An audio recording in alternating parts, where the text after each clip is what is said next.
প্রিয় ভিউয়ার্স, আমি এই মুহূর্তে এসেছি লৌহজঙ্গ নদীর পার। সেই ছোটোবেলার কথা আমার এখন মনে পড়ে গেল। একটা কবিতা পড়েছি।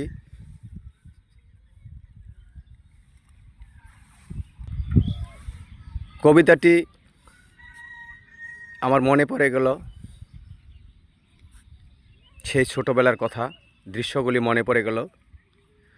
আমাদের ছোট নদী, কবি লিখেছিল, আমাদের ছোট্ট নদী চলে একে বেঁকে, বৈশাখ মাসে তার হাঁটু জল থাকে। আমার সেই কথাটা মনে পড়ে গেল। এই দৃশ্যটাও আমি দেখতে পেলাম, সেই ছোটোবেলার দৃশ্য।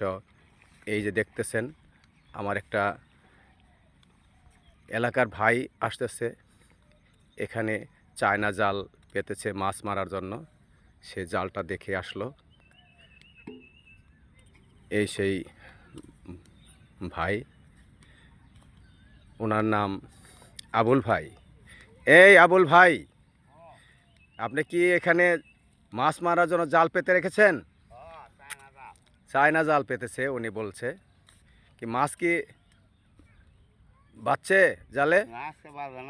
মাছটা বাজে নাই।